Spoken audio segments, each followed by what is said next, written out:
Welcome to Ministry Mondays with Meg. I'm Meg. I know. Look, I love it when my guests are waving and they're like, "Hey." So you guys, welcome. Thanks for listening. Thanks for joining us. Have I got a guest for you today? Um, she's I'm going to call you my new friend. Hey, My new friend.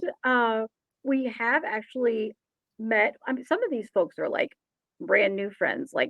I, we've met via email, and that's it. So we've actually met in person. She was here at ABHMS for an event, and I had the pleasure of meeting her there. Wait, did I say who I was? I said I'm Meg. I said that part, and then I got so excited about my guest. So, see, Eden, I told you this is what happens. Well, hey, everybody, I'm Meg. I'm Reverend Meg Biddle. I'm National Coordinator of Ministry Life here at ABHMS. Okay, there's my commercial. there we Now, there we go. I know. Now, on to the show. And my fabulous guest, it's Eden with a smile. I that's mean, me. great. That's a great, like, Eden with a smile. Um, Eden Carlton. That's Um, Eden Carlton. Are you Reverend I, Reverend I Doctor? am a reverend, but I prefer not to go and use my title because I find people are not as authentic with me when I use my title as they Mhm. are if I don't use my title. So I don't I usually use my title. I completely understand that. So, Eden. Um, first of all, thanks for being here. Thanks for being a part of the fun, the madness, all that stuff. Welcome, welcome. We're glad you're here. Thank Uh, you. so we hadn't met before. You came for this kickoff event. Mhm. So I'm sure there are people who haven't met you either. Why don't you tell everybody a little bit about who you are, what you do, and we'll just go from there. Sure, sure. So I do actually sign my name Eden with a smile, and my moniker online is Eden with a smile. So I I Googled it did and I do was like, I love that. that. Smile. Awesome. So I'm Eden Carlton, and I am a co-vocational person. So my sort of one business is Marlani Consultants, and I am a strategic consultant who works with corporations, with churches, other nonprofits, and even small businesses to help them plan and change and navigate growth, right? To navigate change and growth. The other aspect of me, if you will, is the ministry side, which I am the founder of an organization called Between Churches. And that organization exists for people who are deconstructing their faith, who are decolonizing their faith, they're questioning their faith. It's a safe space for folks like that to land without judgment. It's 100% digital. It's a safe space online. They can ask questions and not be yelled at or, feel judged as a result of it. And it's just a safe space um, in these times that's very much needed. Mhm. So, that's me in a So nutshell. the between churches thing, di- is it laypersons? Is it former pastors? What kind of So who's people? leading, you mean? Who I helps mean, who? serve? Who come to you? I mean, right? For your between churches thing. So, Ah, like, is it a, okay. Sort of is like it? who's the demographic? Yeah, yeah, Okay, yeah. Yeah. yeah. So, uh, it's a good way to sort of talk about how Yeah. Between Churches started because my original model for Between Churches was to have a Facebook group that I Okay. expected that people would come into, they would ask questions, and I would answer those publicly. So essentially, my content for the group was going to be crowdsourced, right? I figured Mm, there's lots of questions people have. They'll write the content for me. I don't have to plan anything, right? That failed miserably. right. Okay. And the reason it failed is because most people did not want to be publicly known as asking questions. So there were people who were in ministry, who are leaders in ministry, who would ask me questions behind the scenes and ask me, what I felt about some of the challenges they were going through, how they should face it.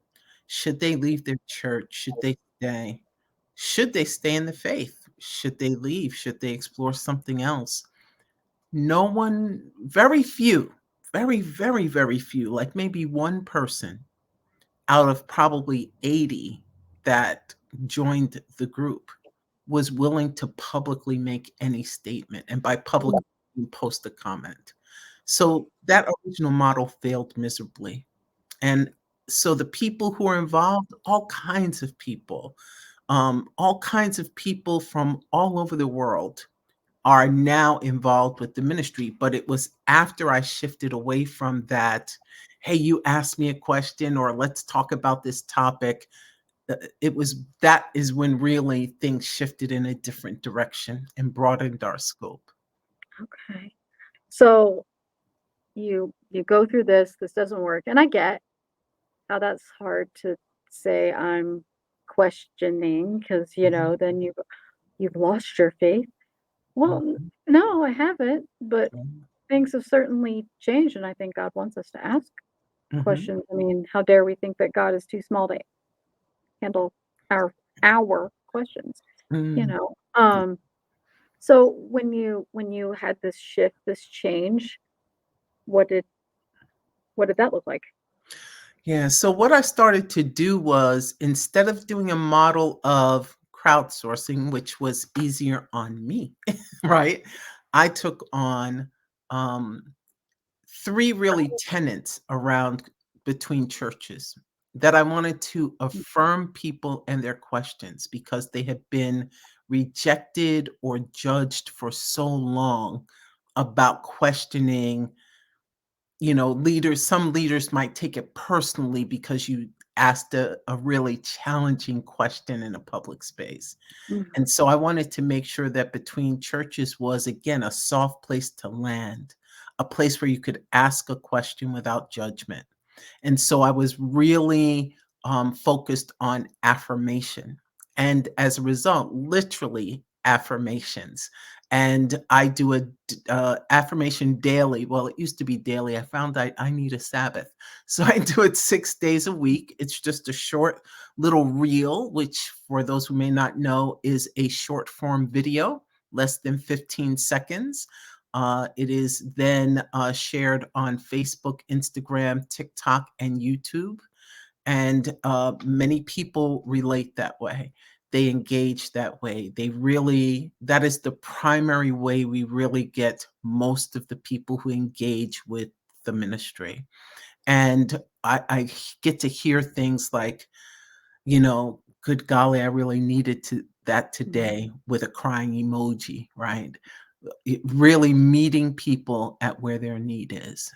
The other aspect of it was as well, I wanted to be able to provide information for people upon which they could make decisions about critical topics that were happening that can impact the church.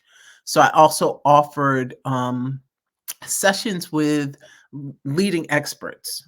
And one of the sessions was last year, like deconstruction in the church. One was sex, gender, and the church, and the other was digital ministry.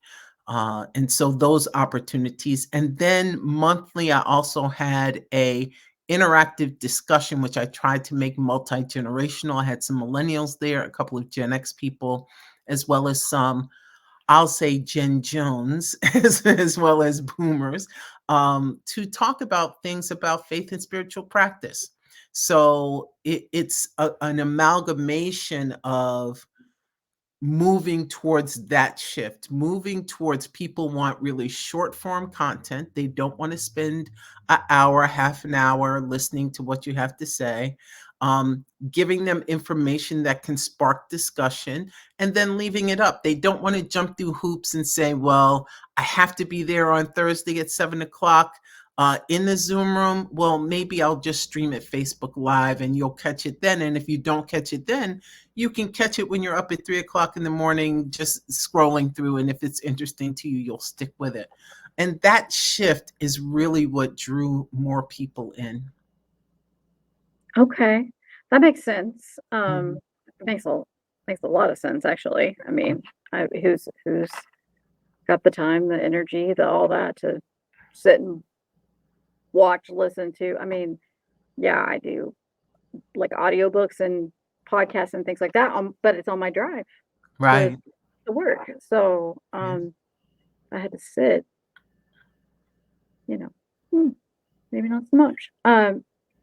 So, I have so many questions and like Let them rip. Just let them rip. I I'm know, here but for like it. I was thinking the whole between churches, like I'm like, wow, I could think of like former pastors that could use that kind of that kind of space to bring all that comes with that Mhm.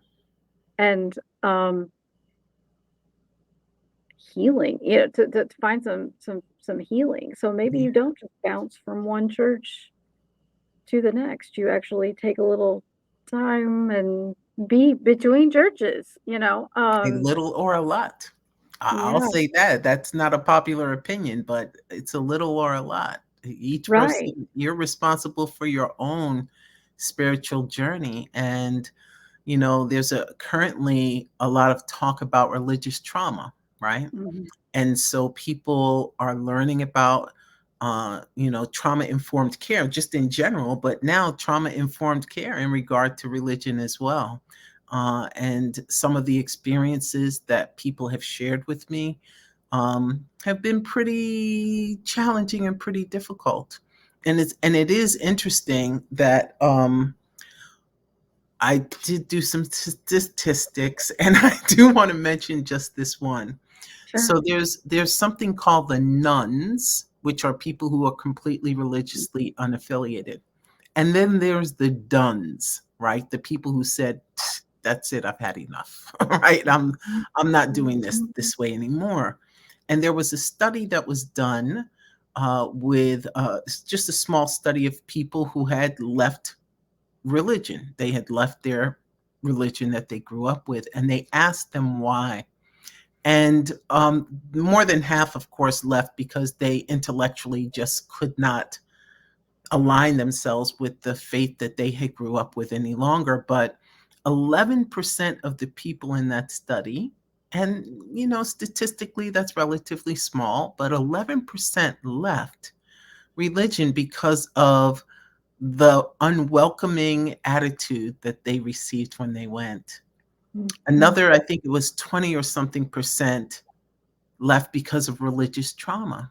And Mm. so this is the room we're in that we need to read, right? We have some really great churches and we have some really great spaces where people get to express and worship in ways that they find affirming and comfortable. But there are a lot of people on the margins who don't have Mhm. that same experience. And the goal of Between Churches is not to create a church. My intent is not to be a church. My intent is to give you a soft place to land so you can make a decision as to what you're going to do next. I'm the hallway, if you will, between the churches. I like that you make that, you know, th- this is where I stand. Mhm, I am not to be this substitute. I am just I don't want to say placeholder, but I like that hallway. mhm, I like that a lot. mhm. That's really helpful. Yeah. Um, so what's your why? Like why between churches? What's That's really interesting, and it's a great story because it really emphasizes how God starts with small things. So for me personally, I don't think Between Churches would have existed if I didn't have my own deconstruction and decolonization journey.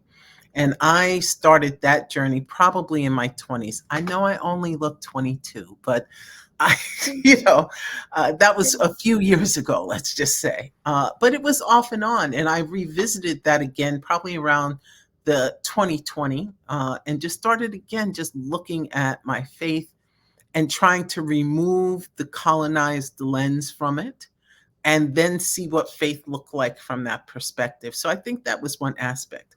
But at the time, I was also working at a church, um, serving at a church where I was trying to help them to expand their digital profile, help them to work on those things because they were sort of not so for being online prior to COVID, but COVID shifted everybody if you wanted to exist. Right. And so I was part of a group called Church Marketing University, and I was working to get my digital marketing certificate. I couldn't quite do it with the church because, again, they weren't quite on board. It wasn't quite something what they were looking for. So I had ended up leaving that church and I said, well, now I'll just work on it by myself. And I'll either use the data from the church that I worked with because I had all the knowledge. I just couldn't complete the certificate in that I had to demonstrate. I had to show them the tools that they had taught us rather. I had to show them that I did those things as well. And I couldn't do it with them. So on September 11th, 2022, I sat down and I said, okay, I'm going to start. Let me start filling it out. I'm going to do this every Sunday. It's like 12 lessons. I'm going to document it every way. I'm going to get it done. So I started writing it. And for the first time, usually they ask you questions, what's your name, what's your church? And when it came to the church, it used to be that was an optional field. Well, in this case, they said it's now required that you have to put your church down. So I said, well, what am I going to say? So I just said between churches, right? And then at that point, I had to build a website because now you've got to see why am I here? So I was asking those whys. What is this about? Why would this be happening? What is this for? And I just looked at it and I started writing and I said, well, what I said, it's a space, a safe space, someplace soft for people to land who are deconstructing, who are decolonizing their faith, who are even bored with their faith. And they don't know what to do about that. They don't know how to live in that kind of friction or conflict. And as I continued to write the words for this website I was building, God spoke to me and he said, Eden, you do know that this is really big, right? This is a big thing. Because I was trying to do a homework assignment, okay? And that's all I was doing was homework. And he said, this is really a big thing. This is a significant thing. And I said, I just took a breath. And I said, wow, it really is. It really is. And that's really the why. That's how it came about. It was intended for one thing, but God has used it for something else. Have you had that moment where you have interacted with someone and you've been like, yeah, this has made a difference. Have you had that yet? I almost teared up because I regularly get DMs in Instagram, mostly, Instagram mostly, about people who said, I really needed to hear that today. I really needed what you said today. One person who was in a significant, difficult position emotionally, who wrote and said, it was your words that got me through. And every time I hear it, I'm moved, I'm almost on the verge of tears because these are relatively small things to do. And people they just really want to be heard. They just want to be seen. They want to be heard. There's a organization called Text in Church, and their motto is people just want to be seen, heard, and loved. And that really just sums it up. Just an opportunity to give a listening ear and a kind word to someone in a space where they are unsure of themselves and the world around them consistently tries to tell them that you're not good enough, you don't have this or you don't have that. That's really all people are looking for. And outside of the context of, I've got to go to church on a Sunday or sit at a service to hear that. Mhm. Yeah. This comes every day, uh, Monday through Saturday. In the space of affirmations, we'll be adding some spaces to just breathe. Meditations that are coming in this coming month of December. Um, and also, again, ways to explore other topics to discuss with people, other ways to explore faith and spiritual practice, because it can't just be the way it's always been. Now, you're gonna Mm, find out, Meg, I'm a futurist, okay? I'm not a person. mm, I'm a new wineskins person, okay? Okay. I'm a new wine and new wineskins person. And it can't just remain the way it is. If we remain only in the ways that we have consistently looked at ministry and looked at ministering to people, the church is guaranteed to die. It's some churches are already on ICU and they think they're growing because they get members in, they get a member, people to join. But in fact, if you've not shifted, it's just really a mask for your long and slow death. yeah. Essentially, we've got to. I I could not agree more, really. I mean, I think the church is always going to exist in some form, Mhm. but I think um, we're doing a great disservice by thinking that it is going to be this building with the steeple where everybody comes, because Yeah. that's just Or the large multi-purpose room that's only used twice a month, right? Mhm. While there's Yeah, a community around you of people who could use tutoring and spaces to do other things. exactly. And one of the great things as well is that even with the shift, right? Even as we shift, there's a movement called the Fresh Expressions movement. I think it Mhm. came out of the Methodist Church. And so church, as you said, church will exist because church will look like going bowling and talking about God, going to brunch and talking about God, going to the bar, for no offense to anyone, going to the bar and talking about God. That it will exist, it'll be in the park after you've had a jog. It'll be in your home after, while you're on social media. This is really the fresh expressions really is the shift that we've got to learn to shift into. Yeah, I agree. I mean, that's why you have things like the dinner churches now that Mhm. work. And I know when I was in upstate New York, when I was serving at a church up there, the Catholic church, they had a one beer, one question night at the bar. I'm not judging people with the bar and the whole lot. We're Baptists. We do what we want. And not all Exactly. my, yeah, whatever. Um, so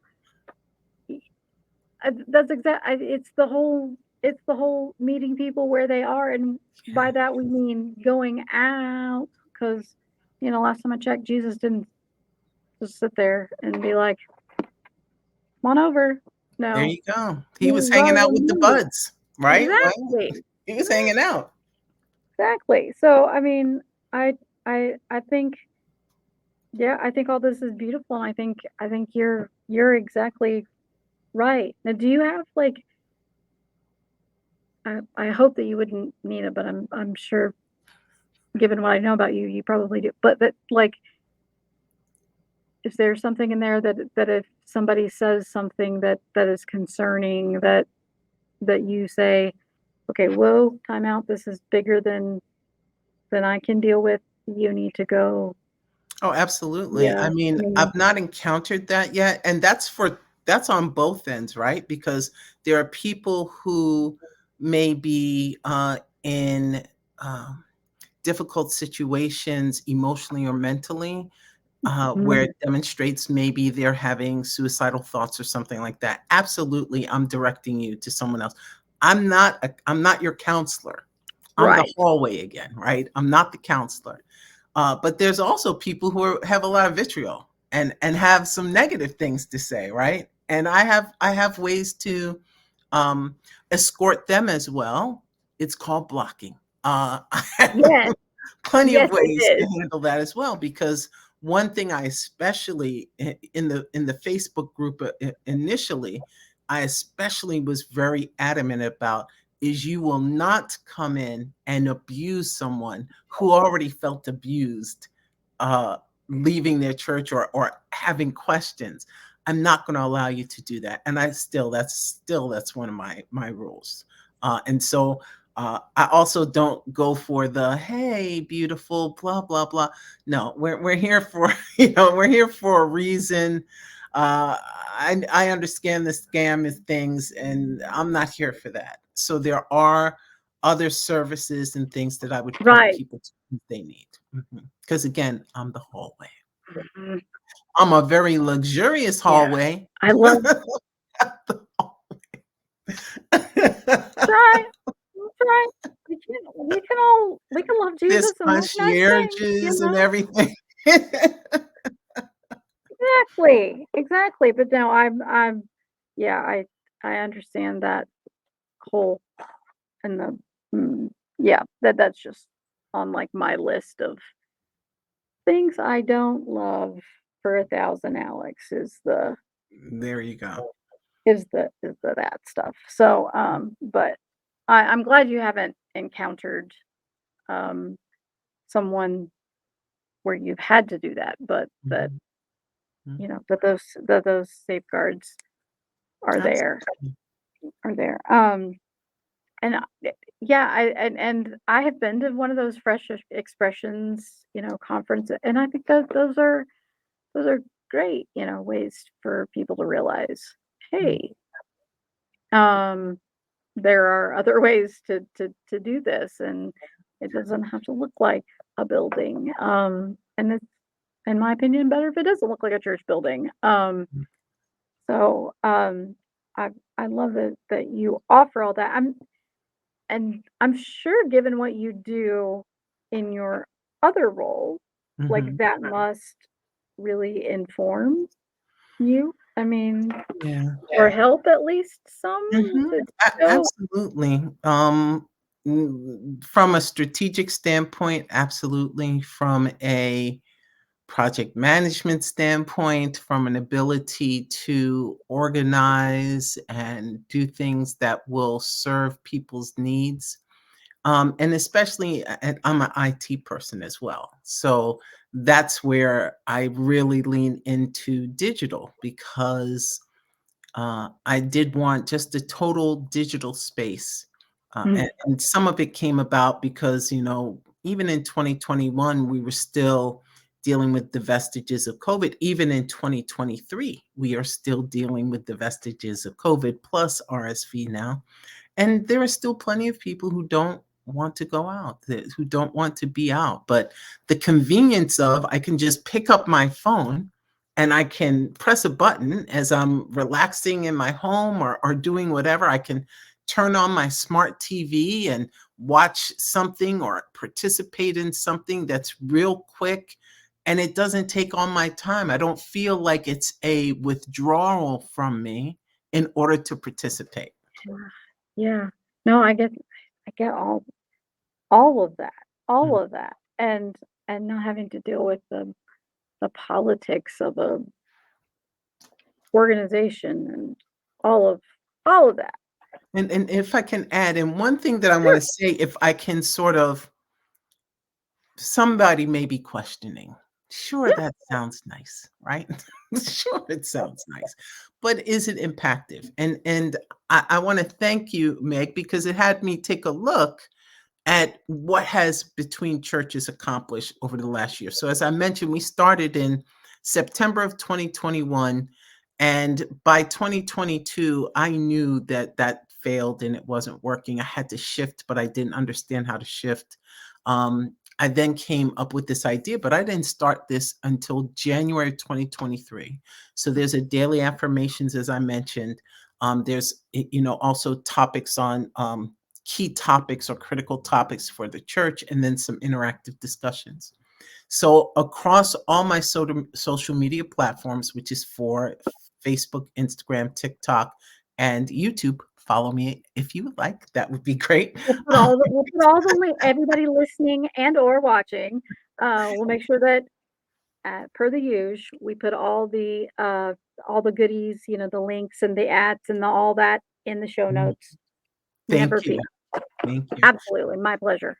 But since Back to you. January, we Yeah. have reached, it's at least just in Instagram alone, we have reached over 200,000 people in just Instagram alone. And that was only 2 months of Instagram, Oh my right? I average monthly now about 14,000 people on Instagram alone again. On Facebook and TikTok and YouTube is just growing because I only just started it because I had a friend who's not on socials, but she loves YouTube and YouTube Reels. So I started it there. On Facebook and Instagram, I average about 8 or 9,000 a month. I'm sorry, on TikTok. Yeah. So reach is incredible. So my reach in the last 28 days alone has been 29,673 people. I don't know that I would call that first one a failure. I mean, really. Well, That's this was before. This is after I I shifted. don't know. I yeah, but had you not shifted, had you not gone through, Mhm. then those thousands, literally thousands of people that you now have the opportunity to minister to. Exactly. And And you're a tech person, so you understand it's not just reach, now it's yeah, engagement, right? it's So engaging. for engagement, it's about 6,000, a little over 6,000 people a month. Yeah, So when you go to church on Sunday, are you all hitting those kinds of goals? Are you looking at that between your in-person and your hybrid digital experience? It's easy to reach 30, 40, 50, 100,000 people. There's ways I can tell you how to do that. I know how to do that, right? I even have a certificate now, right? That says I can do that. But the engagement, getting people engaged, right? And making sure that people have a similar experience, both in person and online, that online people are not just voyeurs of what you all are doing in the sanctuary is really, really, really, really, really important. So digital is a great venue, right? As I'm showing, I started on January 27th with doing these affirmations and giving just short bursts of encouragement to people online. And this is monthly where we've gone. I had one video that literally had 48,000 views. So these are the kinds of things that, because it resonates with people, they're like, yeah, this really is what I needed to hear at this time. But if it comes from a space of wanting to dictate to people, they're not going to receive it. If it comes from a space of you need to get your life together, they're not going to receive it. So no, we have to even shift. And I know people are super uncomfortable with that. We have to shift how we're saying it. We have yeah. to not just what we're saying. It is what we're saying, but also how we're saying it. This But is it, so it, good. it works, and as they say in church, I don't know if they say it in your church, if it'll work for me, hallelujah, it'll work for you too. And if they don't say it in your church, listener, viewer, you know, we know churches where they do. Um, Not trying to take anybody away from their places, but, you know, we can name a few, you Mhm. can go and oh. And let me say one more thing about those Mhm. numbers to put it in Yeah, context. yeah. So just like in church, you have members and visitors, right? Mhm. So for me on social media, for those who are not as familiar or not as comfortable with technology, it's about followers. Who's following you or who's not following you. If they're following you, it's sort of like a member, right? If they're not following you, then they're like a visitor. So the majority of my content is with visitors, with non-followers, right? So I only have 9,000 followers between all four platforms, right? I only have 9,000 followers, but it is a reach of 28,000, 29,000 with only 9,000 followers. That's lots of visitors, right? And the other thing is, who do you think is the primary generation that is receiving this? Okay. Yeah, that was what I've been wondering. All that was Mhm, one of the questions I scratched over here on my posting mhm. note. So either it's those older folks or it's like the younger. I think it's like got to be Well, what choices are outside of that? You got the olders or no, the right, youngers? right. No, like I think it's like either our like our older boomer generation, like Gotcha. or I'm thinking more like our young what Gen Z Mhm. is where I mean I don't know. I'm intrigued. Yeah. What's the answer? More than 50% of the people who engage with my content are millennials between Are 25 and 44. It's millennials, more than 50%. really? Yeah, more than 50%. There's your Jeopardy question answer. Right. Wow. Yeah, and then Wow. that's next followed by in Instagram, it's followed by Gen Z, and that's I even have, believe it or not, some followers who are, between the ages of 13 and 18. See, that's what I was wondering if But it's about a that. very so there's only 1%. It's a very, very small percentage. Mostly it's, 18 to 24 Gen Z. Okay. And And then then dep LGBT say community? that again? The LGBTQ community at So all? I don't they don't give you demographics Okay. on any kind of, gender preference or Okay. gender identity. They just give you Okay. age and the well, I'm lying. They do give you gender identity, but they only give you 2 choices, man Okay. or right? Okay. So they'll So do the it nice does one. not really lend Okay. itself well for that. But the and based on the platforms, like certain platforms are geared for people. Facebook is more boomers, IG is more millennials, TikTok is millennials and Gen Z, right? And so there you sort of have leanings into the automatic demographic of that thing. I would say boomers are the least responsive, to be And then honest. I'm the generation that everybody forgets. X. Gen X, they they they come in almost last, second to last. They don't engage much with content. I shouldn't say everybody doesn't engage with content. Millennials engage far more. Some Gen X do, but some Yeah. primarily don't. But Yeah. isn't that typical of Gen X? Gen X It is like, just leave me alone. I was left alone anyway. I'm going to do my own thing. I mean, yeah, he forgot us all of our lives. Why not now? You know? Mm. That's pretty much the sentiment. I mean, it is. It is. And so it's just our you might as well just, slap it on the t-shirt and we wear it every day and everybody just Yeah. yeah. So, I need to know about the joy thing Ah, because yes.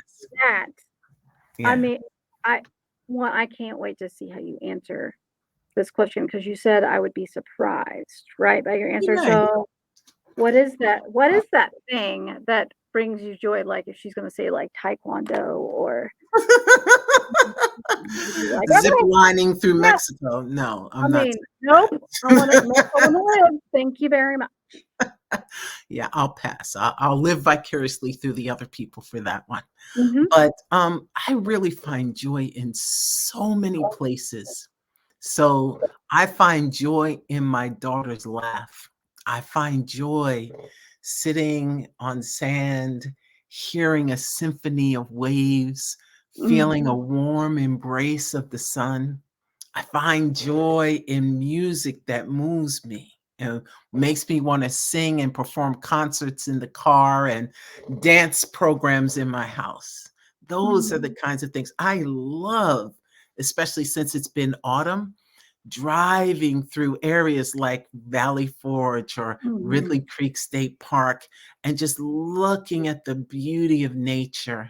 Those things all bring me joy. I look for joy all over the place, I'll tell you. I I really can I can tell. I really can. Uh, Folks, this is my friend Eden, and, when we're done, we're gonna talk a little bit more because I got ideas now. Um, Okay. I got some ideas. So what anything else? Like, I mean, I know there's so much else like we could do, like, but are we We'd leaving be here any another hour. so go check my friend Eden Carlton, founder of Between Churches out. I mean, we've got betweenchurches.org. We got her email address out down here, and we will make sure in our show notes that we've got all of her ats and all that stuff. And so like you might be my most famous guest thus far. Well, thank you. Thank you. I appreciate that. No, That's thank quite an honor. you. Thank you. And I'm so grateful for you and these ministries. Your co-voc. I've never heard it as I've heard it as multi, as bi, but co-voc. I like that. They really I feel like they really must marry together Absolutely. very well. Very I well. can't separate. I can't separate. So we thank our watchers, our listeners for being a part of this. New episodes air at 11 a.m. Eastern Time on Mondays, but you can find us anytime. So you go to your search engine and just put in there Ministry Mondays with Meg, but you got to put the with Meg because there's all sorts of Ministry Monday people who had ideas too, but you don't want to go Ministry Mondays with Tom. Tom's probably very nice, but you know, come here where we ramble and we have fun guests and we learn lots and share about life and all that stuff. Um, thank you again. I appreciate you. Blessings to you and for our audience. We'll see you next time. Bye.